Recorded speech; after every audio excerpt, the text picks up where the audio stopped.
चलो आज हम लोग जेनेटिक्स के बारे में, मतलब principle of inheritance and variation और मॉलिक्यूलर का जितना भी पार्ट होगा उसका क्विक रिवीजन लेंगे हम लोग। ठीक है, तो देखो ये principle of inheritance and variation जो चैप्टर है, इस चैप्टर में आपको इंट्रोडक्शन वाला जो पॉइंट है, उस इंट्रोडक्शन वाले पॉइंट में यहां पर डेफिनेशन दिए हुए हैं। ठीक है, उन डेफिनेशन को आपने अच्छे से याद रखना है। ठीक है, देखो डेफिनेशन पे भी अच्छा क्वेश्चन बन सकता है, तो वो भी याद रखो। अभी आपके डेफिनेशन के बारे में भी आपको पता होना चाहिए। यहाँ पे देखो, यहाँ पे जो लिखा हुआ है देखो कि दिस सेवरल रिलेटेड क्वेश्चन। ठीक है, देखो branch of biology known as genetics scientific, this subject deals with the inheritance as well as the variation. दोनों को स्टडी करना, उसी को जेनेटिक्स बोलेंगे। अब आगे देखो, इंपॉर्टेंट बात है ये देखो, ये वर्ड इंपॉर्टेंट है आपके लिए। Inheritance is the process by which character are passed on from parent to, it is the basis of, ये important है, which is the basis of heredity, ये क्वेश्चन आएगा। ठीक है, वेरिएशन इज द, वेरिएशन का मतलब क्या है देखो, degree by which progeny differ from their, ये याद रखना है आप, याद रखोगे इसको अच्छे से। ठीक है, आगे जो है ना, यहां पर अब आगे एनसीईआरटी ने कुछ पुराने सिविलाइजेशन की बातें की है, और फिर यहां पे ये वाला पॉइंट इंपॉर्टेंट है अभी आपके लिए। यहां पे जो साहिवाल काऊ लिखा हुआ है देखो, ये बहुत इंपॉर्टेंट है, बहुत इंपॉर्टेंट है। देखो दो बातें बताने वाला हूं मैं आपको। यहां पे जिन बच्चों ने याद नहीं किया उन्होंने लिखकर याद करना है, एग्जामिनर यहां से क्वेश्चन पिक कर सकता है बहुत अच्छा। देखो क्या बोल रहा हूं मैं, देखो इधर देखो, इधर देखो, ये वर्ड इंपॉर्टेंट है। देखो थ्रू पहला आर्टिफिशियल सिलेक्शन एंड डोमेस्टिकेशन, दो चीजों को यूज करके, किसको यूज किया है भाई, artificial selection, artificial and domestication, दो बातें हैं। From ancestral wild cow we have well known Indian breed, उसका नाम क्या है, साहिवाल काऊ इन पंजाब। याद रह जाएगा ये। ठीक है, आगे। ठीक है, अब यहां पर इतनी बातें आप क्लियर हो गई। उसके बाद अब ये जो है ना, ये इतना, अब इस पे बहुत बार क्वेश्चन ऑलरेडी आ चुका है। एग्जामिनर डायरेक्ट क्वेश्चन पूछ रहा है कि भाई कैरेक्टर कितने हैं और उसका डोमिनेंट ट्रेट कौन सा है और रेसेसिव कौन सा है, डोमिनेंट कौन सा है, रेसेसिव कौन सा है, ये पूछ रहा है। देखो स्टेम के रिलेटेड एक कैरेक्टर है हाइट, राइट। अब 6 जो हैं वो दो के हैं, फ्लावर के 2, पॉड के 2, पॉड बोले तो फ्रूट। ठीक है, और दूसरा क्या रहेगा बोलो, सीड के 2, कितने हो गए, 6। और डोमिनेंट और रेसेसिव वाली बात आपको याद ही होनी चाहिए, इसमें डायरेक्ट क्वेश्चन अभी आ रहा है। ठीक है, यहां तक समझ में आया।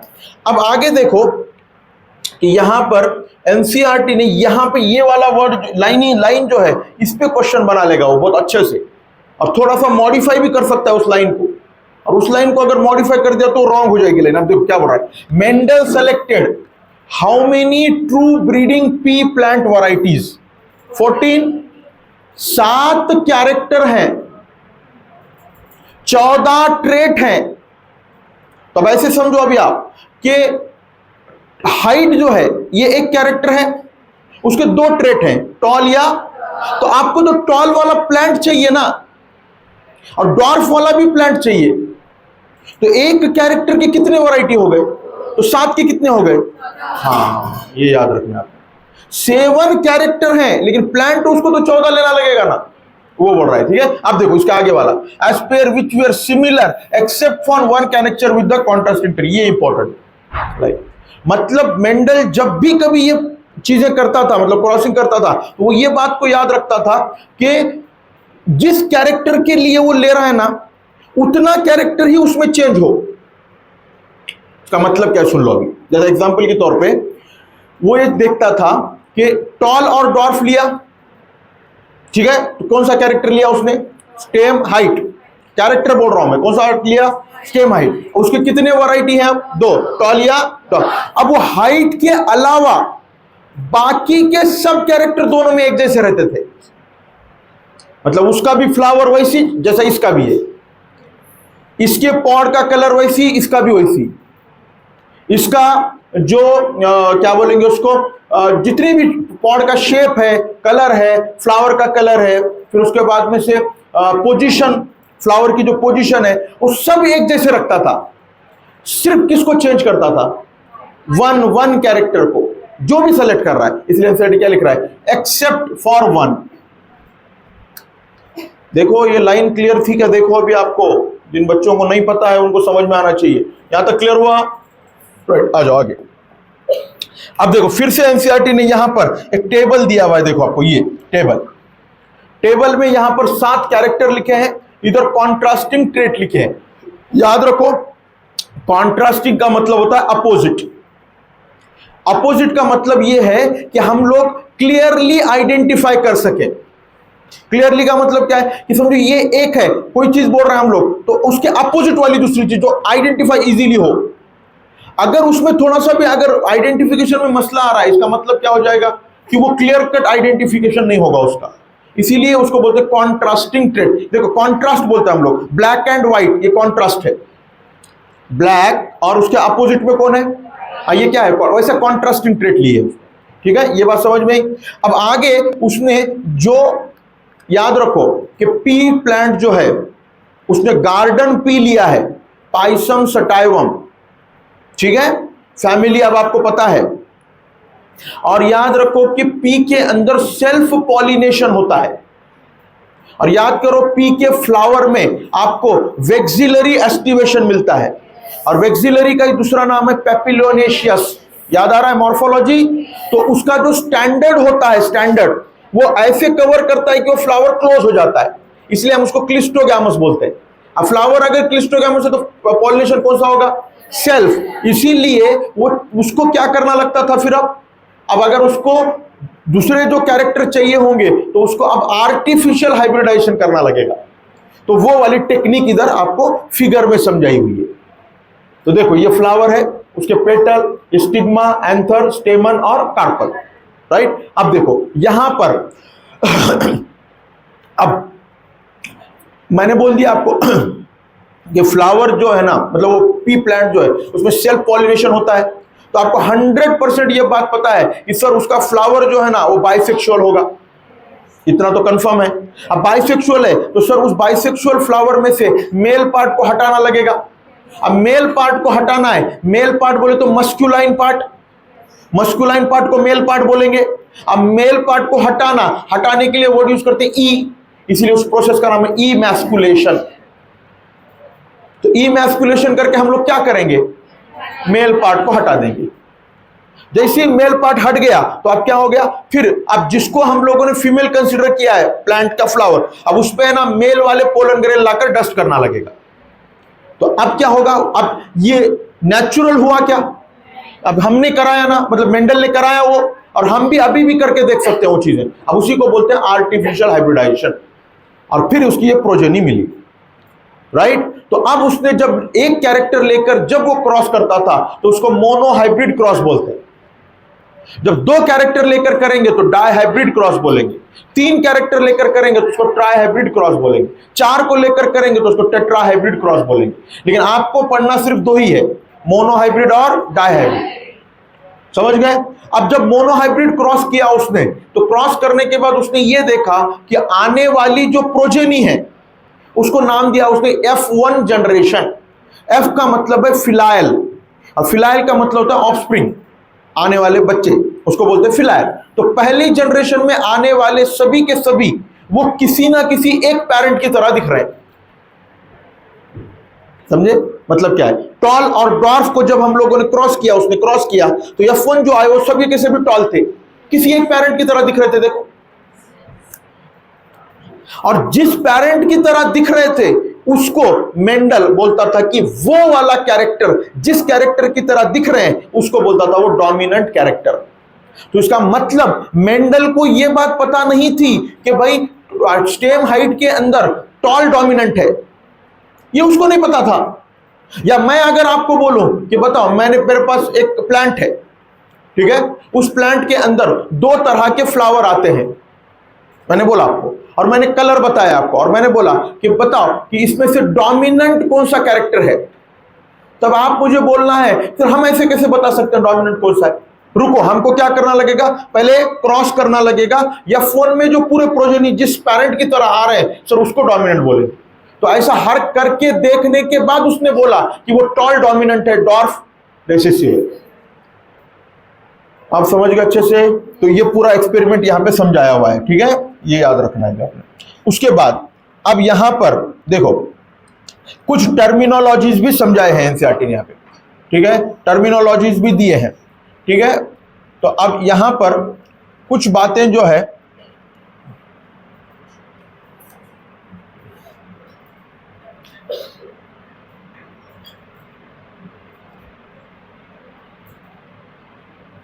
तो यहां पर कुछ टर्मिनोलॉजी समझाए हुए हैं, ठीक है। उसके अंदर एलील किसको बोलते हैं वगैरह, होमोजाइगस क्या है, हेट्रोजाइगस क्या है, डोमिनेंट क्या है, रेसेसिव क्या है, ये बातें हम लोगों ने ऑलरेडी पढ़ी है, ठीक है। अब यहां पर ये जो क्रॉस दिया है, ये क्रॉस में भी आपको समझना लगेगा, टॉल है, ये डॉर्फ है, और इसके देखो इतने पहले F1 जनरेशन के सभी प्रोजेनी टॉल आए, फिर उसको जब हम लोग सेल्फ पॉलिनेशन किया तो उसमें से 3 टॉल और 1 डॉर्फ आया, तो उसका फिनोटिपिक रेशियो 3:1 है। और जीनोटिपिक जब देखे हम लोग, उनको जीनोटिपिक पता था क्या उसको, नहीं, वो क्रॉस करने के बाद पता चला। और जो क्रॉस करते हैं उसको हम लोग क्या बोलेंगे, बैक क्रॉस बोलेंगे। और बैक क्रॉस में से जब आने वाली F1 प्रोजेनी को डॉर्फ के साथ, जब डॉर्फ पेरेंट के साथ जब क्रॉस करेंगे उसी को टेस्ट क्रॉस बोलेंगे। और टेस्ट क्रॉस के जो रिजल्ट आए उससे हमको पता चला कि F1 प्रोजेनी वाले जो हैं वो हेट्रोजाइगस है। वो किससे पता चला, हाँ, लेकिन आप गौर से सुनो, एक कंसेप्ट समझो। अब यहाँ पे पनेट के बारे में बोला हुआ है, इस पे नीट में ऑलरेडी क्वेश्चन आ चुका है। देखो यहाँ पे लिखा हुआ है रेगिनाल्ड सी पनेट, जिनको नहीं पता है उन्होंने देख लेना है ये बातों को। रेगिनाल्ड सी पनेट के बारे में यहाँ पे बताया हुआ है, देखो, ठीक है, ये बात समझ में आई आपको। हाँ, मुझे जो समझाना है वो थोड़ा सा सुन लो। अब देखो यहां पर एनसीईआरटी ने है ना, यहां पर ये और एक बात की है, देखो यहाँ पे देखो। अब हम लोगों ने एक बात, जब इंट्रोडक्शन देखा था मेंडल का, तब मैंने बताया था कि मेंडल जो है ना, उसने मैथमेटिक्स, मतलब स्टैटिस्टिशियन भी था वो। उसका मतलब ये है कि उसने जो आने वाली जो प्रोजेनी है उसको थोड़ा सा मैथमेटिकल भी समझाने की कोशिश की थी। तो बाइनोमियल एक्सप्रेशन के हिसाब से उसने समझाने की कोशिश की है। देखो यहाँ पे लिखा हुआ है, यहाँ पे देखो, फ्रॉम द पनेट स्क्वायर, ठीक है, रैंडमली लिया है इसको एक्सटर्नली, ठीक है। देखो ये देखो यहाँ पे ये वर्ड इंपॉर्टेंट है, आपको समझ में आना लगेगा। ये देखो, जिन बच्चों ने नहीं पढ़ा है उन्होंने देखना है अच्छे से। Binomial expression ax plus by square, जब इसको हम लोग इसके जगह पे हमारे एलील को रख के देखेंगे तो हमारा एक्सप्रेशन, हमारा जो ये रिजल्ट है वो ऐसा आएगा। देखो ये बच्चे इस वाले पॉइंट को छोड़ देते हैं, ये वाला, और इस पे एग्जाम में इस बार क्वेश्चन आ सकता है। और ये 4 ऑप्शन भी अगर ऐसे बना के दिया तो आपका मिनिमम 2 मिनट चले जाएंगे ऑप्शन पढ़ने में ही, ठीक है। तो क्या बोल रहे हैं यहां पे, देखो अभी अच्छे से आप, ऐसा अगर क्वेश्चन आए तो बाजू में एक बार लिख कर देख लेना, ठीक है। देखो हाफ टी बोल रहा है ये, प्लस हाफ टी मतलब स्मॉल टी, इसका स्क्वायर बोल तो a प्लस, मतलब a प्लस बी का स्क्वायर हो गया। अरे बोलो ना। तो अब उसका हमको पता है a square plus 2ab plus B square, और वैसी सेम लिखा हुआ है, समझ गए।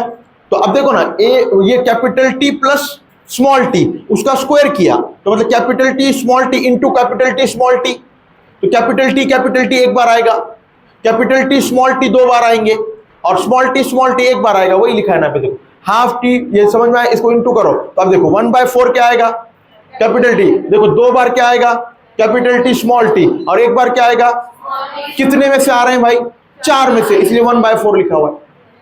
समझ में आ रहा है कि नहीं आपको। तो देखो 25% जो है वो होमोजाइगस टॉल आ रहा है, 50% हेट्रोजाइगस टॉल आ रहा है, और 25% डॉर्फ आ रहा है।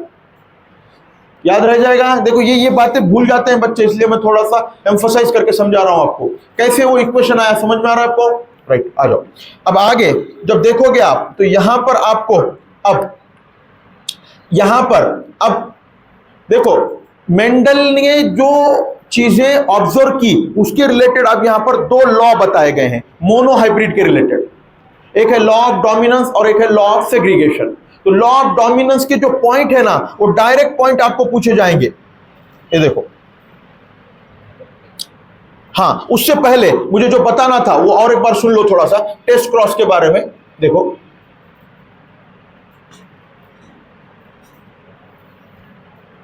इधर देखो, अभी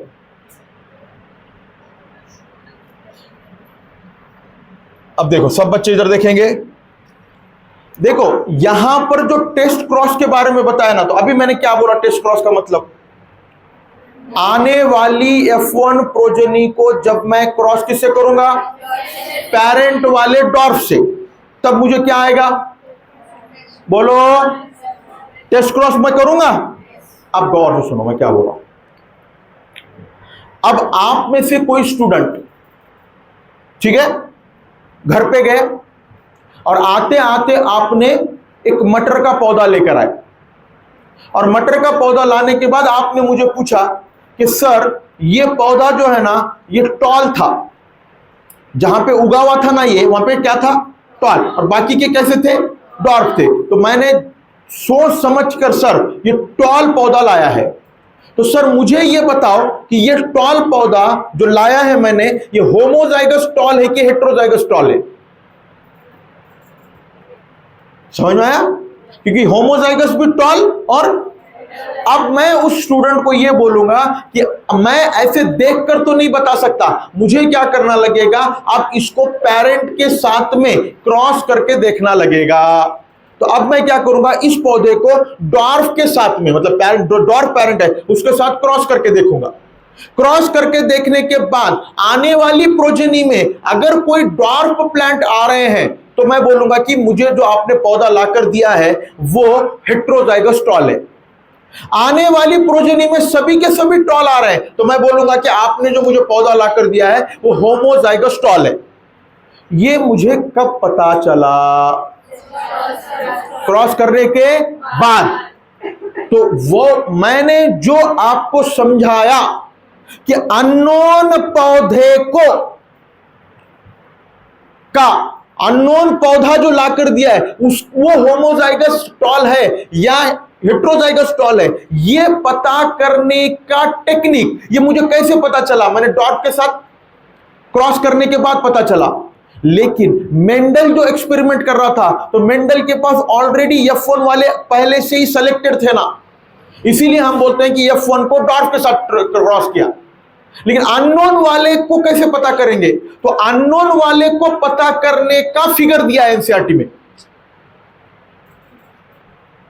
तो बच्चा बोलेगा सर आपने तो बोले थे कि डॉर्फ के साथ करो। देखो यहां पर क्वेश्चन मार्क है, यानी देखो कि ये डोमिनेंट फिनोटाइप है क्या, मतलब जीनोटाइप उसका हमको पता नहीं है, डोमिनेंट है कि नहीं, हाँ, लेकिन कैपिटल टी स्मॉल टी है क्या, या कैपिटल टी है क्या, और यहाँ पे पर्पल है क्या, मतलब कैपिटल पर्पल के लिए क्या वर्ड यूज किया, देखो उसने डब्लू, तो डब्लू समझ में आ रहा है, मतलब वॉयलेट के लिए क्या वर्ड, तो यहाँ पे कैपिटल डब्लू है क्या, या कैपिटल डब्लू स्मॉल डब्लू है क्या, ये आप पता है क्या, तो कैसे पता चलेगा, टेस्ट क्रॉस करें। इसीलिए देखो इस फिगर के नीचे का सेंटेंस पढ़ो, कितना बेसिक चीज बताया मैंने अभी, देखो अभी आपको देखो, डायग्रामेटिक रिप्रेजेंटेशन ऑफ, अब टेस्ट क्रॉस बोल रहा है। अब बच्चा बोलता है सर इधर वाला जो आए, ये मतलब ये वाले जो आ रहे हैं, ये पूरे के पूरे कैसे हैं, ऑल फ्लावर्स आर वायलेट। तो मतलब सर अगर ऐसा रिजल्ट आया तो आने वाला जो पौधा आपने लाकर दिया वो क्या है, होमोजाइगस, और ऐसा रिजल्ट आया तो अननोन पौधे को पता करने के लिए भी हम लोग क्या कर रहे हैं, टेस्ट क्रॉस कर रहे हैं। तो जो बार बार जो हम लोग बता रहे हैं कि सर आने वाली F1 प्रोजेनी को जब हम लोग कैपिटल मतलब रिसेसिव के साथ क्रॉस करेंगे उसको टेस्ट क्रॉस बोलते हैं, पर अननोन के लिए ऐसा है, ये याद रखो। एग्जामिनर डायरेक्ट इस तरह का फिगर देकर आपको क्वेश्चन पूछ लेगा, ठीक है। आ जाओ नेक्स्ट। अब इसके बाद हम लोगों को मतलब मैंने बोला ना आपको दो दिए हैं चीजें, लॉ ऑफ डोमिनेंस और law of segregation. Law of dominance के लिए 3 पॉइंट दिए एनसीईआरटी में, देखो मैं पढ़ रहा हूं, गौर से सुनो। पहला पॉइंट क्या है, character are controlled by discrete unit called और डिस्क्रीट मतलब एक एंटिटी है वो। ऐसे क्यों बोला है? क्योंकि वो मिक्स नहीं होती, याद रखो, क्योंकि मेंडल से पहले का जेनेटिक जो था वो ब्लेंडिंग इनहेरिटेंस था। उनका बोलना था कि मिक्स होते हैं, लेकिन ये क्या बोल रहा है? मिक्स नहीं होता, डिस्क्रीट है। अब नेक्स्ट, और फैक्टर हमेशा किस में मिलेंगे आपको?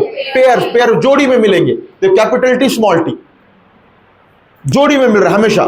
फैक्टर्स क्या में मिलेंगे? पेयर में। अब देखो, इन अ डिसिमिलर पेयर, अब बताओ मुझे, F1 प्रोजेनी मिली आपको, F1 प्रोजेनी में दोनों मतलब कैसे हैं वो? डिसिमिलर है, पेयर ऑफ फैक्टर बोल तो कैपिटल टी स्मॉल टी है। तो अब उनमें से एक फैक्टर, मतलब एक जो फैक्टर की बात कर, मतलब एक एलील की बात कर, जो एक्सप्रेस होगा वही क्या होगा? वही तो बोल रहा है। देखो, a dissimilar pair of factor, one member of the pair dominate and the other, तो कैपिटल टी बोले तो वो डोमिनेंट है और स्मॉल टी बोले तो वो रेसिस्टेंट। याद रह जाएगा। अब देखो आगे क्या बोल रहा है। The law of dominance is used to explain the expression of only one of the parental character in the F1 and expression of both in, मैंने अभी थोड़ी देर पहले बोला आपको, F1 में कोई एक पैरेंट की तरह पूरे आएंगे और जिसके तरह आ रहे हैं उसको डोमिनेंट बोल रहे हैं, और F2 के अंदर दोनों पैरेंट के आएंगे तरह। देखो, टॉल भी दिखेंगे, डॉर भी दिखेंगे आपको, ठीक है। आगे देखो, both it also explain the proportion of 3:1 obtain in F2, मतलब फिनोटाइप कितना आ रहा है? 3 टॉल आ रहे हैं और एक डॉर्फ आ रहा है। अब दूसरा जो लॉ है उसका नाम क्या है? देखो, लॉ ऑफ सेग्रीगेशन। इसी को बोलते हैं law of purity of gametes. क्या बोलेंगे उसको? Law of purity of gametes. मतलब लॉ ऑफ सेग्रीगेशन का मतलब है कि जो भी कैरेक्टर की बात कर रहे हैं हम लोग, जो भी जीन है वो क्या होते हैं? सेग्रीगेट होंगे, अलग अलग होंगे, सेपरेट होंगे, ठीक है। और ये यूनिवर्सल लॉ है। ये जब भी गैमेट बनेगा तो गैमेट बनने के बाद एक कोई उनमें से फैक्टर जो है वो एक गैमेट में जाएगा, सेग्रीगेट होगा, दोनों एक साथ नहीं जाएंगे। अगर दोनों एक साथ गए तो वो बीमारी हो जाएगी, फिर वो नॉन डिसजंक्शन हो जाएगा, फिर प्रॉब्लम आ जाएगा। क्लियर हुआ? अब सुन लो क्या बोल रहे हैं हम लोग। तो अब यहां पर क्या बोल रहा है वो देखो, this law is based on the fact that allele do not show any, मतलब ब्लेंडिंग का मतलब ये मिक्सिंग नहीं होती है। क्योंकि याद रखो, F1 में स्मॉल टी था कि नहीं था, लेकिन वैसे ही था, इंटैक्ट था, मिक्सिंग नहीं हुई, इसीलिए तो स्मॉल टी अगले जनरेशन में आपको एक्सप्रेस हुआ। अगर वहां पर स्मॉल टी इंटैक्ट नहीं होता तो अगले जनरेशन में एक्सप्रेस होता क्या? बोल, नहीं होता। अब आगे देखो, and both the character are recovered as such in the, मतलब इसीलिए दोनों के भी कैरेक्टर आपको एक्सप्रेस हुए ना, कैपिटल टी, मतलब टॉल भी मिले और डॉट भी मिले। आगे देखो, दो one of this is not seen in, देखो फिनोटाइप दिखा क्या आपको? ये या तो सभी टॉल दिखे, समझ में आ रहा है? तो मतलब वो डोमिनेंट है। आगे, दो the parent contain 2 allele during gamete, the factor or allele of the pair segregate from each other such that gamete receive only one of the 2 factor. Of course, a homozygous parent produce all gametes that are similar, and the heterozygous produce 2 kind of, or each having the 1 allele that equal. अब थोड़ा सा मैं समझा रहा हूं, गौर से सुनो अभी, गौर से सुनो अभी, ठीक है। अब कॉन्सेंट्रेशन चाहिए अब आपका। देखो क्या बोल रहा हूं मैं, सुन लो। देखो,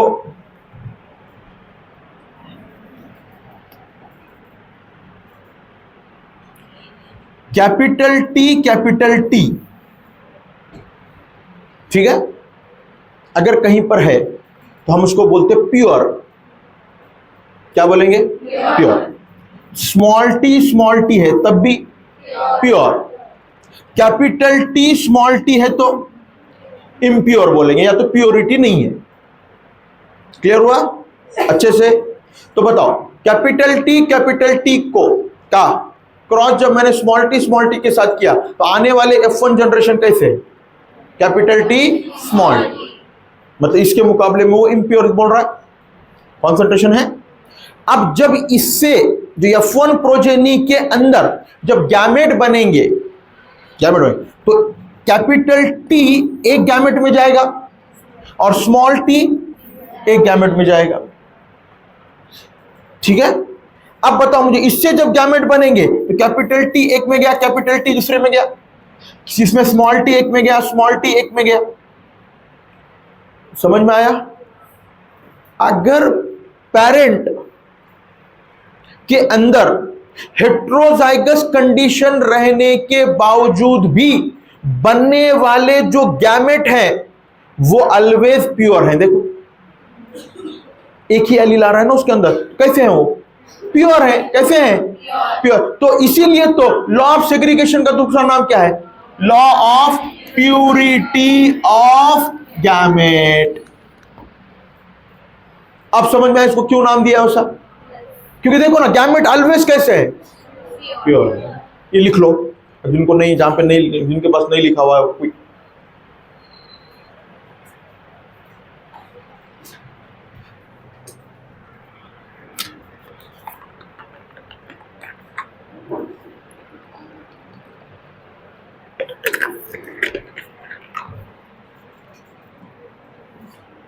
तो इस लॉ के को क्यों law of purity of gametes बोल रहे? समझ में आया आपको? गैमेट ऑलवेज हमेशा कैसे होंगे? प्योर होंगे, ऑलवेज प्योर होंगे। समझ में आ रहा है? नॉर्मल कंडीशन में। अब नॉर्मल कंडीशन की तो बात अलग है। ठीक है, लिख लिया आपने? चलो अब देखो क्या हुआ, गौर से अभी। अब देखो जो लॉ ऑफ डोमिनेंस है ना, लॉ ऑफ डोमिनेंस, अब ये लॉ ऑफ डोमिनेंस के कुछ क्या है, उसके पूरी हर जगह पे लॉ ऑफ डोमिनेंस फॉलो नहीं होता है। तो अब उसको बोलते हैं हम लोग लॉ ऑफ डोमिनेंस के डेविएशन। डेविएशन का मतलब समझ में आ रहा है आपको? उसका मतलब कि हर जगह पे लॉ ऑफ डोमिनेंस फॉलो नहीं होता। तो सर कहां पर फॉलो नहीं होता, उसके डेविएशन क्या है? तो उसका पहला डेविएशन है इनकम्प्लीट डोमिनेंस। दूसरा डेविएशन क्या है? को डोमिनेंस। समझ गए? अभी पहला क्या है? Incomplete dominance. दूसरा क्या है? अब इनकम्प्लीट डोमिनेंस समझाने के लिए एनसीईआरटी ने यहां पर एग्जांपल लिया है एक प्लांट का। उस प्लांट का नाम है एंटीराइनम। क्या नाम है उसका? उसका पूरा नाम होता है एंटीराइनम मेजस। क्या नाम उसका? एंटीराइनम मेजस। अब एनसीईआरटी ने यहां पे एंटीराइनम एसपी डॉट लिखा है। एसपी डॉट का मतलब है स्पीसीज। समझ में आ रहा है? उसी को डॉग फ्लावर बोलते हैं, उसको स्नैपड्रैगन बोलते हैं। तीनों भी नाम याद रखना है आपने। अब उसमें दो तरह के फ्लावर है, एक रेड फ्लावर है और एक व्हाइट फ्लावर है। अब जब रेड और व्हाइट फ्लावर को जो क्रॉस किया गया, तो बताओ मेंडल के हिसाब से F1 प्रोजेनी क्या आनी चाहिए थी? ऐसे नहीं बोलना है आपने सर, कोई भी आ सकती थी। ठीक है, लेकिन अब हम लोग क्या बोल रहे हैं कि आना दोनों में से एक चाहिए था, पेरेंट की तरह, लेकिन नहीं आया, पिंक आए फ्लावर। तो इसका मतलब वहां पर कोई, मतलब वहां पर अब मेंडल का लॉ फॉलो हो रहा है क्या? तो क्या समझ में आया आपको? डेविएशन। लेकिन जब F1 प्रोजेनी को फिर से क्रॉस किया गया, तो तब पता चला कि जो F2 में आने वाली जो जनरेशन है उसमें तीन जो फ्लावर हैं वो रेड, मतलब एक फ्लावर कंप्लीट रेड का आ रहा है, दो फ्लावर पिंक कलर के आ रहे हैं और एक व्हाइट कलर का फ्लावर आ रहा है। समझ गए? इसका मतलब क्या हो गया कि सर यहां पर एक बात समझ में आई कि इसके अंदर दोनों भी कंप्लीटली डोमिनेंट नहीं है। तो कैसे है? इनकम्प्लीट डोमिनेंस है। मतलब कैपिटल आर और कैपिटल आर आएगा तब वो रेड बनेगा, कैपिटल आर और स्मॉल आर आया तो पिंक बनेगा, और स्मॉल आर आया तो ये बात याद रखना है। तो इसका कंसेप्ट ऐसे समझो अभी आप कि आर अगर जी मतलब आर वाला अगर एलील मौजूद है तो इसका मतलब है कि वो क्रोमोजेनिक सब्सटेंस बना रहा है। दूसरा आर वाला है वो भी क्रोमोजेनिक सब्सटेंस बना रहा है, दोनों के कॉम्बिनेशन का रिजल्ट रेड है। लेकिन एक है आर और उसने एक क्रोमोजेनिक सब्सटेंस बनाया, दूसरे वाले आर ने नहीं बनाया, तो पूरे क्रोमोजेनिक सब्सटेंस लाल कलर वाले होंगे क्या? नहीं होंगे। इसका मतलब क्या हो गया कि सर इसका मतलब वो फ्लावर जो है ना वो पिंक कलर का बने। आप समझ गए? और स्मॉल आर है बोले तो कोई क्रोमोजेनिक सब्सटेंस बना क्या? नहीं, बोले तो व्हाइट कलर के फ्लावर। यहां तक समझ में अच्छे से आ जाओ। नेक्स्ट, अब देखो यही पूरा आपको एनसीईआरटी ने यहां पे समझाने की कोशिश की है। अब इसके बाद एनसीईआरटी ने explanation of concept of dominance समझाया है। ठीक है, तो ये समझाने के लिए एनसीईआरटी ने यहां पे तीन बातें की है। देखो एनसीईआरटी ने यहां पे तीन बातें की है। पहला क्या है कि या तो वो जो जब भी डोमिनेंस की हम लोग बात कर रहे हैं तो हम लोग ये बोलते हैं कि जब इनिशियल में जितने भी ट्रेट होंगे या जितने भी एलिलिक फॉर्म होंगे वो सबके सब डोमिनेंट थे। तो अब उस डोमिनेंट फॉर्म में हो गया म्यूटेशन और उससे हो गया, उससे बने, उसके अंदर हुआ मॉडिफिकेशन जिसमें म्यूटेशन हुआ। तो वो मॉडिफिकेशन तीन तरह के हो सकते हैं। म्यूटेशन तो हुआ और म्यूटेशन होने की वजह से नॉर्मल और लेस इफिशिएंट एंजाइम बना, ठीक है। और एक तो अब हो सकता है कि नॉन फंक्शनल एंजाइम बने और एक हो सकता है कि एंजाइम बने ही नहीं। समझ में आ रहा है? तो ये जो दो कंडीशन है नीचे की, एनसीईआरटी वर्डिंग यूज कर रहा है, ये दो कंडीशन जो है, इन दो कंडीशन को एनसीईआरटी बोल रहा है कि ये रिसेसिव कंडीशन है। ऊपर वाली जो एक कंडीशन है वो कैसी है? डोमिनेंट कंडीशन है। थोड़ा सा सुन लो, मैं समझा रहा हूं मैं, क्योंकि ये कंसेप्ट नहीं समझ में आता बच्चों को। इधर देखो, देखो अब मैं यहां पर ये बोल रहा हूं आपको, सब बच्चे इधर देखेंगे, अच्छे से सुन लो। अभी देखो यहां पर मैंने क्या किया, ए न्यूक्लियस ड्रॉ किया, ठीक है। अब इस न्यूक्लियस के अंदर ये कंसीडर करो कि ये क्रोमोसोम मैंने ड्रॉ किया। क्रोमोसोम में क्या बोल रहे हैं हम लोग कि यहां पर दोनों ऐसे एलील मौजूद है, ठीक है। एक जीन के दो एलील मौजूद है। अब क्या हुआ कि यहां पर ये वाला एक्सप्रेस कर रहा है, तो एक्सप्रेस कर रहा है तो क्या बनेगा सर? पहले एमआरएनए बनेगा, ये एमआरएनए बाहर आएगा और इससे प्रोटीन बनेगा। अब बनने वाला अगर प्रोटीन सर एंजाइम है, उसका नेचर, तो ये क्या करेगा? सबस्ट्रेट का कन्वर्जन प्रोडक्ट में बना कर देगा और ये जो बनने वाला जो प्रोडक्ट है उससे, गौर से सुनो, उससे आपको कैरेक्टर दिखेगा। ये कंसेप्ट रहता है, समझे? तो अब सुन लो क्या बोल सर, ये कैपिटल टी है, कंसीडर करो। तो सर ये जब एक्सप्रेस हुआ तो उसने मैसेंजर आरएनए बनाया। मैसेंजर आरएनए बनने के बाद क्या बना? प्रोटीन बना। ये प्रोटीन कोई एंजाइम होंगे, वो कोई पाथवे चल रहा होगा, उसको कैटालाइज करेंगे और फाइनल जो प्रोडक्ट बनेगा वो जिबरलिक एसिड होगा। और आपको पता है कि जिबरलिक एसिड क्या करता है? इंटरनोड इलॉन्गेशन करता है, इसकी वजह से हाइट बढ़ जाती है। तो कैपिटल टी का जीन कुछ नहीं, जिबरलिक एसिड बनाने वाला जीन है। समझे सभी बच्चों को? समझ में आया? अब दूसरा वाला जो है ना, यहां पर भी पहले क्या था? मैंने बोला ना अभी सभी डोमिनेंट ही थे। अब इसमें क्या हुआ? म्यूटेशन हुआ। म्यूटेशन तो हुआ, लेकिन अब यहां पर जो मैसेंजर आरएनए बना म्यूटेशन के बाद भी, वो मैसेंजर आरएनए पहले ही तरह का है। और वो मैसेंजर आरएनए जब बाहर आया, इससे क्या बना? प्रोटीन। और इसने क्या किया? सबस्ट्रेट का कन्वर्जन प्रोडक्ट में, और बनने वाला प्रोडक्ट क्या कर रहा है? हाइट बढ़ाने में मदद कर रहा है। म्यूटेशन होने के बावजूद भी कोई इफेक्ट हुआ क्या? नहीं हुआ। समझे? तो ये पहली वाली बात है। बोला देखो, नॉर्मल एंजाइम बना और, लेकिन बना तो कैरेक्टर तो दिखेगा ना।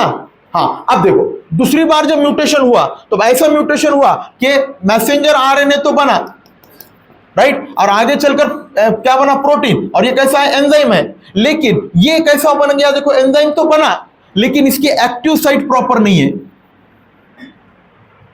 एक्टिव साइट कैसी है? प्रॉपर नहीं है, मतलब उसमें सबसे जाकर बैठ नहीं सकता। एंजाइम बना कि नहीं बना, लेकिन अब वो एंजाइम सबस्ट्रेट का कन्वर्जन प्रोडक्ट में कर सकता है क्या? नहीं कर सकता। तो अब देखो क्या बना?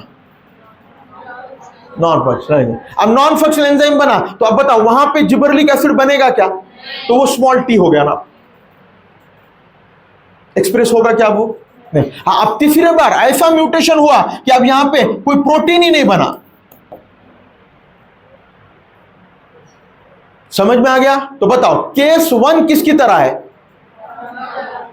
डोमिनेंट की तरह ही है। केस 2 एंड 3 किसकी तरह है? ये कंसेप्ट क्लियर हुआ क्या? देखो अच्छे से, ये बहुत कॉम्प्लिकेटेड चीज है, मैंने बहुत सिंपल करके समझाया आपको। जिनको नहीं पता है वो लिख लो फास्ट, 1 मिनट के अंदर लिखो।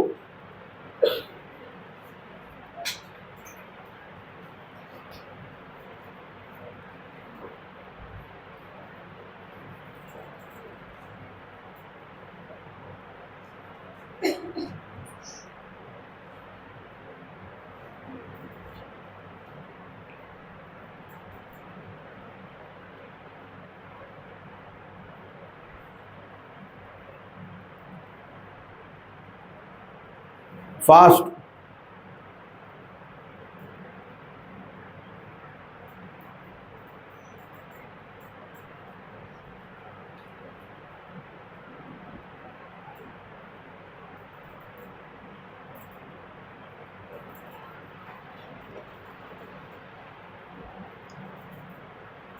हो गया होगा। तो अब इसका एक्सप्लेनेशन अभी हम पढ़ेंगे, लेकिन ये पहले समझ में आएगा। देखो आपको सभी के सभी कैसे थे, टॉल थे। फिर उसके बाद में से पहला वाली जो कंडीशन है उसमें म्यूटेशन तो हुआ लेकिन नॉर्मल की तरह ही है। दूसरे और तीसरे के अंदर क्या हुआ, याद रह जाएगा ये, क्लियर। सेकंड और थर्ड जो है केस 2 और केस 3, उसमें क्या हुआ, ये एक्चुअल में डॉर्फ है, मतलब ये एक्चुअल में क्या है, रेसेसिव बन गए। ठीक है, तो कट करो इसको। अब देखो, ये देखो यहां पर अब जो मैंने बातें बोला वो सब यहाँ पे लिखे। देखो फर्स्ट केस देख सकते हैं अभी आप एनसीईआरटी के अंदर। फर्स्ट केस में देखो, the modified allele is equivalent to, मतलब वो कैपिटल टी की तरह ही है। एनसीईआरटी समझ में आ रही क्या? देखो बहुत इंपॉर्टेंट बात है, अगर ये पढ़ लोगे तो आपको पूरी बातें वहां पे समझ में आ जाएंगी। अगला जो उसके अंदर क्या है, डेविएशन है, उसका नाम क्या है, थोड़ा सा सुन लो अभी, मैं समझा देता हूं आपको 1 मिनट में। फिर उसके बाद हम लोग आपने खुद से पढ़ लेना। सुन लो इधर सब बच्चे, देखो यहां पर कोडोमिनेंस समझाने के लिए इसका मतलब क्या है कि ये बोल रहा है कि जो 2 एलील हैं, हमने मेंडल अभी तक क्या बोल रहा था कि उनमें से कोई एक एक्सप्रेस होगा F1 के अंदर, अगर वो हेट्रोजाइगस कंडीशन है तो। लेकिन यहां पर ये हो रहा है कि दोनों भी एक्सप्रेस हो रहे हैं, तो साथ में को बोले तो साथ में दोनों भी डोमिनेंसी शो कर रहे हैं। अब मैं जो सेंटेंस बोल रहा हूं वो इंपॉर्टेंट है, गौर से सुनो। आपको कोडोमिनेंस समझाने के लिए यहां पर ABO ब्लड ग्रुपिंग सिस्टम को लिया गया है। गौर से सुनो अभी आप, मैं क्या बोल रहा हूं। अभी तक 30 से भी ज्यादा, 30 से भी ज्यादा ब्लड ग्रुपिंग सिस्टम डिस्कवर हुए हैं। उसमें से आपको 2 ब्लड ग्रुपिंग सिस्टम पढ़ाते हैं। वो है ABO ब्लड ग्रुपिंग सिस्टम और दूसरा है RH ब्लड ग्रुपिंग सिस्टम, क्योंकि वो बहुत ज्यादा लीथल है। ठीक है, अब गौर से सुनो, ABO ब्लड ग्रुपिंग सिस्टम में 4 तरह के ब्लड ग्रुप होते हैं। अब बच्चों को अगर पूछा गया कितने टाइप के ब्लड ग्रुपिंग सिस्टम है, तो उन्हें 4 ही बोलता हो। ब्लड ग्रुपिंग सिस्टम तो बहुत है। ABO ब्लड ग्रुपिंग सिस्टम के 4 टाइप है, A, B, AB और O। पहला ये पॉइंट क्लियर हुआ। दूसरी बात, ABO ब्लड ग्रुपिंग सिस्टम के अंदर सिर्फ और एक बार वर्ड यूज कर रहा हूं मैं, सिर्फ और एक बार यूज कर रहा हूं, सिर्फ और AB ब्लड ग्रुप ही कोडोमिनेंस शो करता है। पूरा का पूरा ABO blood grouping system is not an example of codominance. Only 1 blood group is an example of codominance, और वो ब्लड ग्रुप AB है। अब समझ में आया होगा आपको क्या है, क्लियर हुआ? हां, लेकिन ब्लड ग्रुपिंग सिस्टम, अब ब्लड ग्रुप को अगर हम लोग कैरेक्टर कंसीडर कर रहे हैं, कैरेक्टर बोल रहे हैं, तो उसके 3 एलील होते हैं। कितने एलील हैं? 3। गौर से सुनो, 3 एलील हैं, लेकिन इंडिविजुअल के अंदर 2 ही एलील होंगे। क्यों 2 होंगे? क्योंकि हम लोग कैसे हैं, डिप्लॉयड हैं, इसलिए हमारे पास कितने एलील होंगे? 2 ही होंगे। हाँ, लेकिन सर हमको कैसे पता चला कि 3 एलील है? पॉपुलेशन की स्टडी करने के बाद, पॉपुलेशन की स्टडी करने के बाद पता चला कि एलील कितने हैं? 3 हैं। लेकिन गौर से सुनो, लेकिन इंडिविजुअल के अंदर कितने होंगे? 2 ही होंगे। और ABO ब्लड ग्रुपिंग सिस्टम में सिर्फ AB ब्लड ग्रुप क्या है? कोडोमिनेंस। बाकी सब ब्लड ग्रुप मेंडल के लॉ को फॉलो करते हैं, मेंडेलियन डोमिनेंस को फॉलो करते हैं। और गौर से सुनो, RH ब्लड ग्रुपिंग सिस्टम जो है वो भी पूरी तरह से मेंडल के लॉ को फॉलो करता है। सिर्फ कौन? ABO ब्लड ग्रुपिंग सिस्टम के अंदर का। बस ये कंसेप्ट क्लियर हुआ? अच्छे से समझा पाया मैं आपको? चलो आ जाओ, ये देखो। अब ये समझाने के लिए एनसीईआरटी ने यहां पे टेबल दिया है, देखो। ठीक है, तो यहां पर देखो पेरेंट, ठीक है, फ्रॉम पेरेंट 2, और ये पेरेंट 1 है, और इसके एलील लेके समझाए हैं। तो अब देखो यहां पर आपको समझ में आ रहा है कि चेक करो, देखो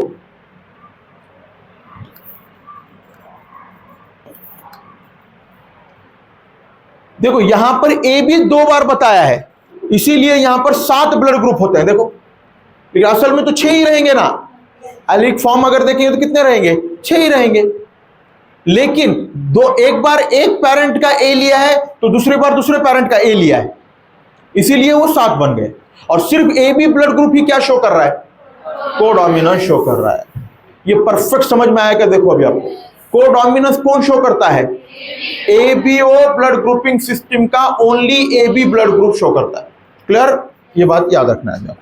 आगे आ जाओ। अब यहां पर जो अगला पैराग्राफ दिया है ये बहुत इंपॉर्टेंट पैराग्राफ है आपके लिए। तो अभी देखो एबीओ ब्लड ग्रुपिंग सिस्टम में मैंने क्या बताया आपको कि पॉपुलेशन की जब स्टडी करते हैं तो हमको क्या पता चल रहा है कि वहां पर बहुत 2 से भी ज्यादा एलील है। तो कौन सा एग्जांपल होगा वो, मल्टीपल एलीलिज्म का। तो देखो एनसीईआरटी क्या बोल रहा है, समझ गए अच्छे से। अब जो नीचे वाला जो पैराग्राफ है वो पी प्लांट के अंदर के कोडोमिनेंस की बात कर रहा हूं, समझ में आ रहा है कि नहीं आपको। मतलब वहां पर पी के अंदर मतलब इनकम्प्लीट डोमिनेंस की बात कर रहे हैं। किसकी बात कर रहे हैं, इनकम्प्लीट डोमिनेंस की बात कर रहे हैं। तो उसके लिए उसने कैपिटल बी वाला जीन लेकर समझाया है, ठीक है। तो अब कैपिटल बी जो है ये, अब ये बी जो है हम लोग क्या बोल रहे हैं कि ये स्पेसिफिकली अगर देखेंगे तो ये स्पेसिफिक एंजाइम बनाता है, उसको बोलते हैं क्या बोलेंगे, स्टार्च ब्रांचिंग एंजाइम बोलते हैं, ठीक है। SB, starch branching enzyme. तो अब वो ज्यादा क्वांटिटी में बना रहा है, ठीक है। गौर से सुनो अभी। तो क्या होगा कि सर अगर हम लोग कैपिटल बी को अगर किसके हिसाब से लेंगे, तो कैपिटल बी को अगर हम लोग हिसाब से लेंगे कि शेप के हिसाब से, सीड के, तो सर वो डोमिनेंस शो कर रहा है। लेकिन वही साइज के हिसाब से लेंगे तो वो क्या शो कर रहा है, इनकम्प्लीट डोमिनेंस।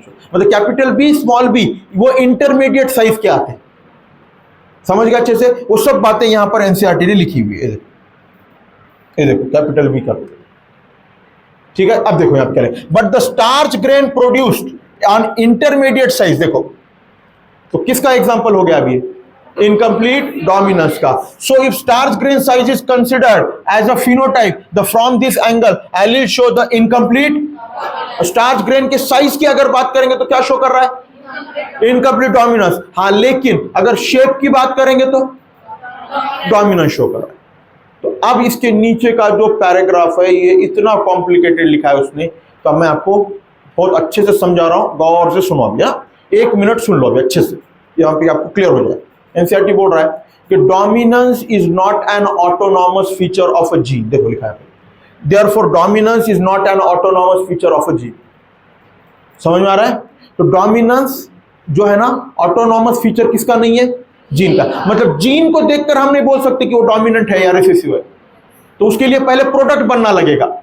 तो जीन भी होना चाहिए, फिर उसका प्रोडक्ट बनना चाहिए, फिर उसका एक्सप्रेशन होना चाहिए, तब हम लोग क्या बोलेंगे कि सर वो डोमिनेंट है क्या रिसेसिव, हम लोग डिसाइड करेंगे। लेकिन अब आपके एनसीईआरटी क्या बोल रही है, यहां पर जब अगर कोई जीन प्लियोट्रॉपिक जीन है, मतलब एक जीन बहुत सारे कैरेक्टर को एक्सप्रेस कर रहा है, तो उसको क्या बोलेंगे, प्लियोट्रॉपिक जीन। तो प्लियोट्रॉपिक जीन के लिए जीन को तो देखना लगेगा, लेकिन आपको पूछना लगेगा एडिशनल में कि आप किस कैरेक्टर के रिलेटेड उस जीन के बारे में बात कर रहे हो, तब हम बताएंगे कि वो डोमिनेंट है क्या, वो इनकम्प्लीट डोमिनेंट है। समझ गए। फिर से एक बार बताओ, जैसे एग्जांपल के तौर पे मैंने आपको पूछा, बताओ पी प्लांट के अंदर बी जीन क्या है, ठीक है। तो आपको बोलना लगेगा सर आप किस कैरेक्टर के रिलेटेड पूछ रहे हैं, तो समझो मैंने बोला शेप के बारे में पूछ रहा हूं, तो आपने क्या बोलना है। और मैंने बोला कि स्टार्च का क्या बोला मैंने आपको, इसको स्टार्च ग्रेन के साइज के हिसाब से अगर बात कर रहे हैं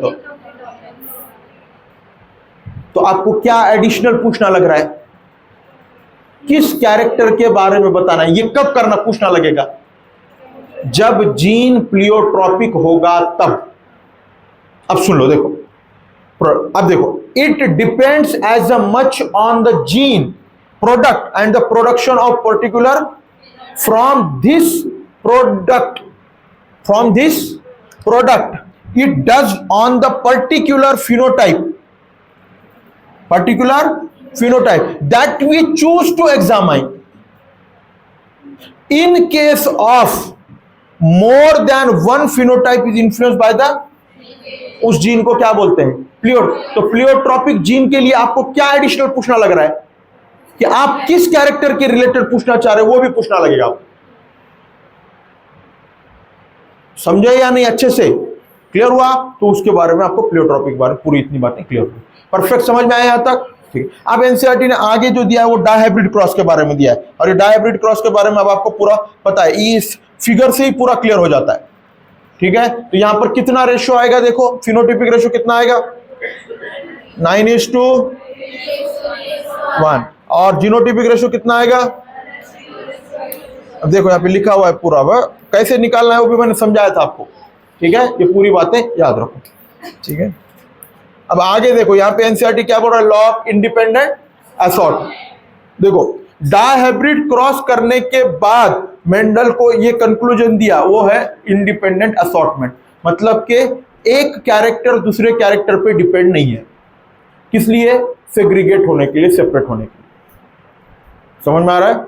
येलो राउंड लिया उसने और ग्रीन और रिंकल्ड लिया, तो जरूरी नहीं कि येलो के साथ हमेशा राउंड ही जाए, येलो के साथ रिंकल्ड भी जा सकता है।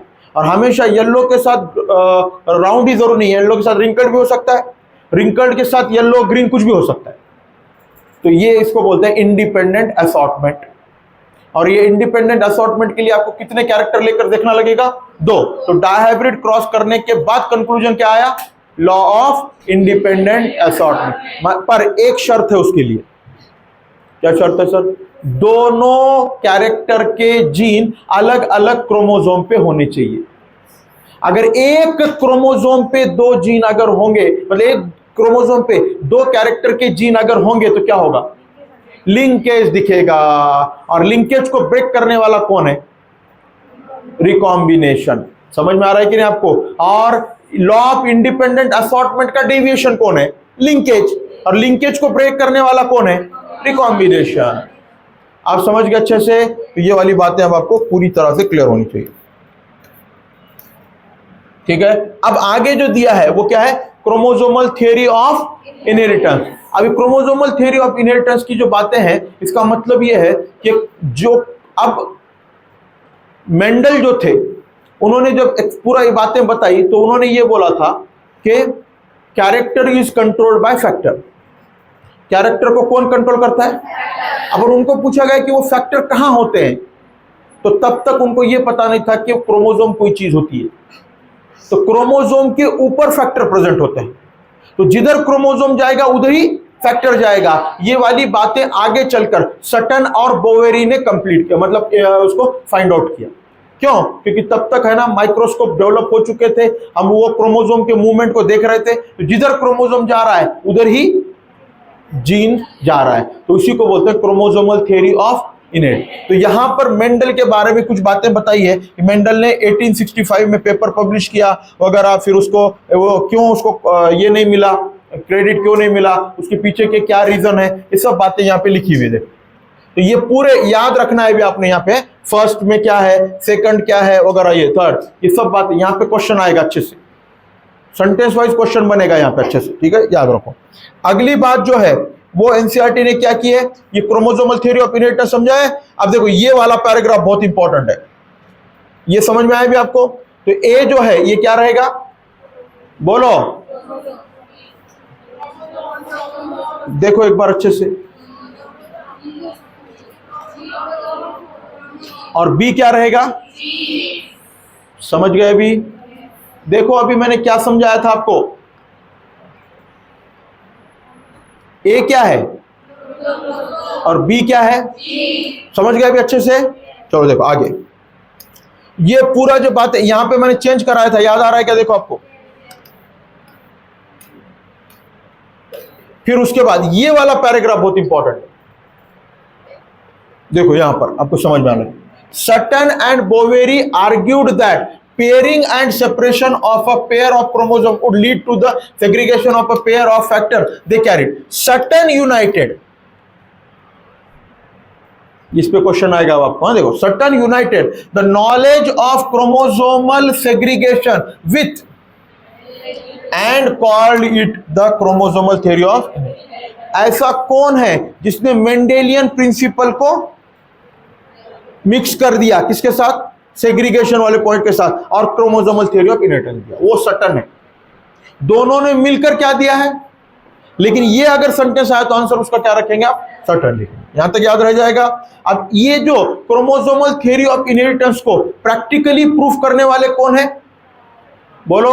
वो है टीएच मॉर्गन। और टीएच मॉर्गन ने किस पे काम किया है, ड्रोसोफिला पे। और ड्रोसोफिला का नाम क्या है, ड्रोसोफिला मेलानोगास्टर। याद रह जाएगा। उसके कैरेक्टर के ऊपर भी क्वेश्चन आएगा आपको कि क्या है वो, ये बहुत इंपॉर्टेंट है। Which are very found suitable set, they could be grown on the simple synthetic medium in the laboratory, complete their life cycle in about 2 weeks. ये जो कैरेक्टर दिए हुए हैं इसके, इस पे भी क्वेश्चन बहुत अच्छे से बन सकता है। और यहां पर अगला जो पॉइंट दिया है वो है लिंकेज एंड रिकॉम्बिनेशन। एक क्रोमोसोम पे जो अगर 2 जीन है, जितने भी जीन प्रेजेंट होते हैं उनको लिंक्ड जीन बोलते हैं। क्या बोलते हैं उनको, लिंक्ड जीन। क्या बोलेंगे उसको, लिंक्ड जीन। और लिंक्ड जीन जो है मतलब उनमें किनके बीच में क्या है, लिंकेज है, और उसको ब्रेक करने वाला कौन है, रिकॉम्बिनेशन। रिकॉम्बिनेशन जब होगा तभी वो क्या होंगे, ब्रेक होंगे। याद रह जाएगा। तो इसको समझाने के लिए एनसीईआरटी अब यहां पर 2 क्रॉस लिए हैं। देखो, क्रॉस ए और क्रॉस बी। एक क्रोमोसोम पे प्रेजेंट रहने वाले 2 जीन के बीच में जितना डिस्टेंस ज्यादा होगा, उनके बीच में क्रॉसिंग और उतना ज्यादा होगा, उतने रिकॉम्बिनेंट ज्यादा बन सकते हैं। तो अब उसको बताने के लिए उनका जो स्टूडेंट था टीएच मॉर्गन का, उनका नाम था अल्फ्रेड स्टुअर्ट वेंट, उन्होंने ये बोला कि जितना जीन के बीच का डिस्टेंस होगा उसको मेजर करने के लिए मैंने एक यूनिट बनाया है। उस यूनिट का नाम सेंटीमॉर्गन है या मैप यूनिट है। जितने मैप यूनिट वो 2 जीन दूर होंगे उतने उनके बीच में रिकॉम्बिनेशन होगा। ये वाली बात उन्होंने इसमें समझाई। यहां तक क्लियर हुआ अच्छे से, बोलो? ये वाली बात अब क्लियर हो गई। यहां पे, यहां तक समझ में आ रहा है ना अच्छे से, राइट? अब देखो क्रॉस ए, देखो अभी आप इन 2 जीन के बीच का डिस्टेंस देखो कम है। क्रॉस बी में देखो तो कहां पर रिकॉम्बिनेंट ज्यादा बनेंगे, बी में। तो देखो अगर आप यहां पे बी में देखोगे तो 37.2% क्या बन रहे हैं, देखो। और पैरेंटल कितना है, लेकिन वही यहां पे रिकॉम्बिनेंट कितने बन रहे हैं, और पैरेंटल कितना है, याद रह जाएगा ये। तो अब मैं अगर यहां पर बोला आपको कि बताओ W और M जीन के बीच में कितना डिस्टेंस है, तो आप बता सकते हो। जितने रिकॉम्बिनेंट है उतना डिस्टेंस है। 30.7 मैप यूनिट या सेंटीमॉर्गन दूर है वो जीन, उतने परसेंट में रिकॉम्बिनेंट बनेंगे। अब मैं आपको मैप यूनिट बोल दिया तो रिकॉम्बिनेंट बता सकते हैं, रिकॉम्बिनेंट बोल दिया तो मैप यूनिट बता सकते हैं। आप दोनों तरह के डिस्टेंस आप बता सकते हैं। क्लियर हुआ? ये बात याद रखना है अभी आपने। अब आगे जो दिया है एनसीईआरटी ने वो सेक्स डिटर्मिनेशन वाली बातें की है। ये तो अब हम लोगों को पता है कि सेक्स डिटर्मिनेशन के अंदर जो हेट्रो मतलब क्या बोलेंगे, जो जिसके अंदर हेट्रोगैमेटी मिलेगी वो क्या शो कर सकता है, वो अगले प्रोजेनी के अंदर क्या उस सेक्स मतलब क्या उस अगले ऑर्गेनिज्म का क्या उसका क्या सेक्स डिटरमाइन करने का काम हेट्रोगैमेटिक इंडिविजुअल कर सकता है। ह्यूमन के अंदर हेट्रोगैमेटिक मेल है, वही बर्ड के अंदर हेट्रोगैमेटिक कौन है, फीमेल है। याद रखो फीमेल। समझ में आ रहा है आपको ये सब बातें। फिर इसके बाद में यहाँ पे हैंकिंग के बारे में दिया हुआ है, वो भी याद रखना है भी आपने, ठीक है। और उसका ईयर भी याद रखना है। क्या ईयर देखो, 1891, राइट। अब आगे देखो, अब आगे देखो हेट्रोगैमेटी के बारे में यहाँ पे इंसर्ट है। अब सेक्स डिटरमिनेशन ह्यूमन के बारे में ऑलरेडी हम लोगों ने पढ़ लिया है, ठीक है। अब म्यूटेशन भी मॉलिक्यूलर में देखते हैं हम लोग, ठीक है। अब जेनेटिक डिसऑर्डर देखो, उसमें अब जेनेटिक डिसऑर्डर को पता करने के लिए हम लोग जो एनालिसिस करते हैं उसको पेडिग्री एनालिसिस कर बोलते हैं, ठीक है। तो पेडिग्री एनालिसिस के कुछ सिंबल आपके एनसीईआरटी ने यहाँ पे दिए हैं, उस सिंबल को याद रखना है आपने। सिंबल के ऊपर भी क्वेश्चन आएगा और 4 तरह के आपको ऑप्शन दिए जाएंगे, एक autosomal dominant, autosomal recessive, x linked dominant और एक्स लिंक्ड रिसेसिव। ये बात याद रखना है आपने, ठीक है। अब इसमें देखो पेडिग्री के अंदर एक बात याद रखना है आपने कि अगर जनरेशन स्किप हो रही है तो हमेशा याद रखो कि वो रिसेसिव डिसऑर्डर होगा। अगर जनरेशन स्किप नहीं हो रही है तो मतलब जनरेशन स्किप का मतलब है कि अगर पेरेंट को है तो किसी ना किसी बच्चे को होना चाहिए। जब भी कोई भी पेरेंट जो है ना वो उसके अंदर आपको क्या मिलेगा, डिसीज मिलेगा ही मिलेगा, मतलब हर जनरेशन में डिसीज मिलेगा, तो वो डोमिनेंट रहेगा। समझ गए अच्छे से, ये बात याद रखो अभी, ठीक है। आगे देखो अभी, अब यहां पर आपके एनसीईआरटी ने कुछ डिसऑर्डर के बारे में बताया है, तो याद रखो एनसीईआरटी में जितनी बीमारियां दी है एक्सप्लेन की हुई, वो सबकी सब बीमारियां रेसेसिव है। 2 एक्स लिंक्ड रेसेसिव है और 2 ऑटोजोमल, सॉरी 3 ऑटोजोमल रेसेसिव है और 2 एक्स लिंक्ड रेसेसिव है। एक्स लिंक्ड रेसेसिव में हीमोफीलिया और कलर ब्लाइंडनेस है, और ऑटोजोमल रेसेसिव में सिकल सेल एनीमिया, थैलेसेमिया और फिनाइलकीटोन्यूरिया है। याद रह जाएगा ये। हाँ, लेकिन एनसीईआरटी ने ऑटोजोमल डोमिनेंट का सिर्फ नाम लिखा है, देखो मायोटोनिक, ये देखो यहाँ पे लिखा है ऑटोजोमल डोमिनेंट का मायोटोनिक डिस्ट्रॉफी। देखो मस्कुलर डिस्ट्रॉफी अलग है, muscular dystrophy x linked recessive disorder है, क्योंकि डिस्ट्रॉफिन जीन एक्स क्रोमोसोम पे प्रेजेंट होता है, याद रखो इस बात को, ठीक है। कलर ब्लाइंडनेस के अंदर आपने ये बात याद रखनी है कि कलर ब्लाइंडनेस क्या है, ऑटोजोमल नहीं, एक्स लिंक्ड रेसेसिव है, और फीमेल के अंदर वो बहुत कम देखने मिलेगा और मेल के अंदर ज्यादा, इसलिए परसेंटेज भी लिखा है एनसीईआरटी ने यहाँ पे। क्या लिखा है बोलो? 0. कहां गए?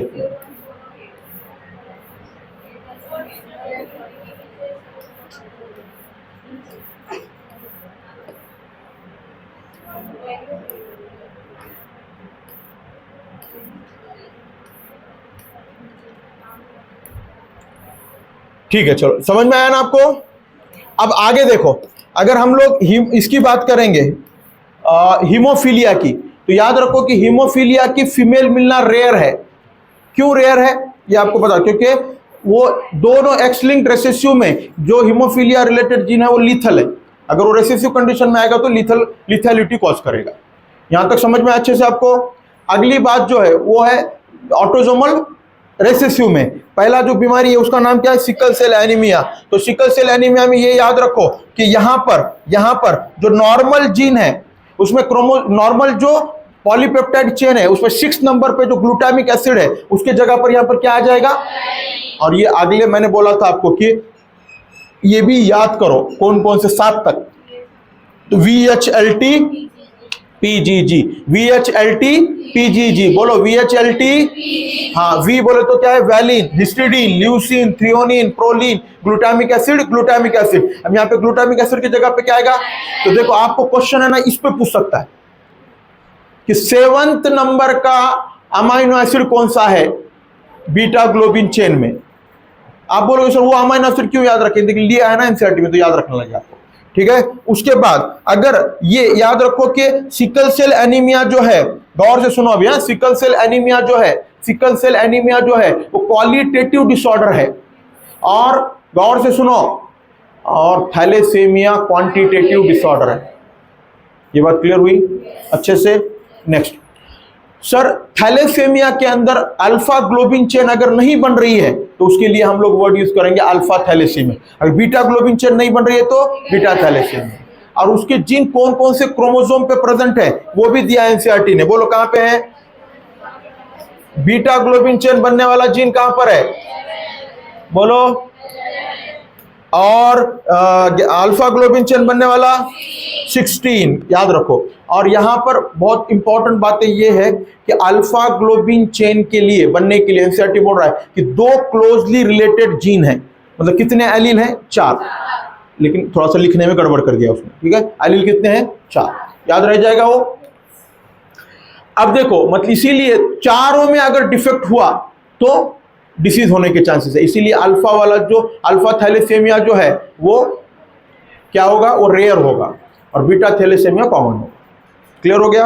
और आखिरी बीमारी जो है फिनाइलकीटोन्यूरिया, ये फिनाइल एलानिन हाइड्रोक्सिलेज नाम का एंजाइम अगर प्रॉपर नहीं बन रहा है तो उसके वजह से ये बीमारी होगी। याद रह जाएगा इतना अच्छे से। और आगे जो आपके एनसीईआरटी ने डिसऑर्डर दिए हैं वो क्रोमोसोमल डिसऑर्डर है। उस क्रोमोसोमल डिसऑर्डर के अंदर आपको क्या दिया है, डाउन सिंड्रोम दिया हुआ है, उसके बाद क्लेनफिल्टर सिंड्रोम दिया हुआ है, और उसके बाद आपको टर्नर सिंड्रोम दिया हुआ है। याद रह जाएगा। डाउन सिंड्रोम के बच्चे वो जो बच्चा है उसके अंदर जो कैरेक्टर है, मतलब जो प्रॉब्लम क्रिएट हो रहा है उसको याद रखना है आपने, पाम क्रीज, कॉन्जेनाइटल डिसऑर्डर, ठीक है, डिजिट के बारे में क्या लिखा हुआ है, मून फेस होता है वगैरह, ये बात है। और गायनेकोमेस्टिया कहां पर आ रहा है, क्लाइनफिल्टर सिंड्रोम। अगर मेल के अंदर ब्रेस्ट की डेवलपमेंट हो जाती है उसको गायनेकोमास्टिया बोलते हैं, याद रह जाएगा ये। और टर्नर सिंड्रोम वाली जो फीमेल है उसकी ओहरी जो है वो रूडिमेंट्री है, याद रह जाएगा। तो इस तरह से हम लोगों ने पूरा चैप्टर कंप्लीटली रिवाइज किया, ठीक है। चलो।